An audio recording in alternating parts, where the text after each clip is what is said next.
All right, Mr. Cannon. I have a very successful restaurant, and what are the chances I can duplicate another location, and how should I go about it?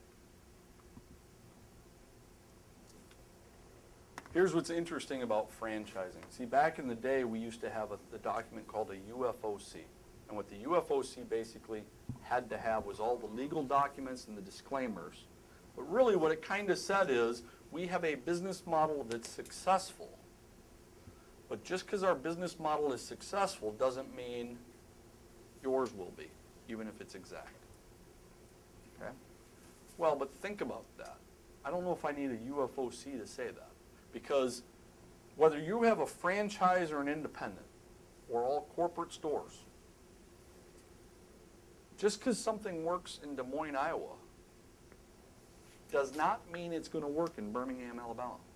Just because it works in Los Angeles doesn't mean it'll work in Boston.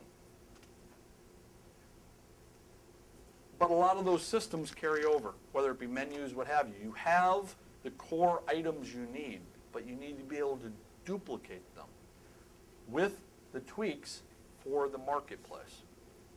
Most people don't realize this, but there are plenty of national pizza chains that have a different flavor profile based on the part of the country they're in. Because what they know is, this is what sells in this part of the country, this is what sells in this part of the country.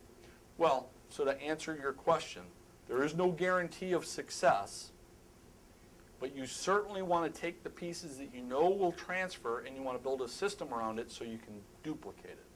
You also want to be free-flowing enough to allow change to match the marketplace.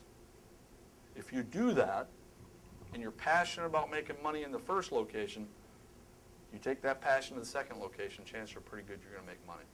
But one thing I would also say is there's a thing called footprint. And it's all in how you build a footprint of a restaurant company. If I build my first location in San Francisco, and I take and say, oh, I'm good at what I do, and I'm going to put my second location in Miami, the footprint is so far apart you won't be able to manage both locations very well. So keep the footprint tight so that you can manage both locations using the same system. We see it a lot when a founder of a concept hands down the concept to their kids. The kids don't have the same passion, and the next thing you know, the restaurant concept belly flops. Doesn't do well.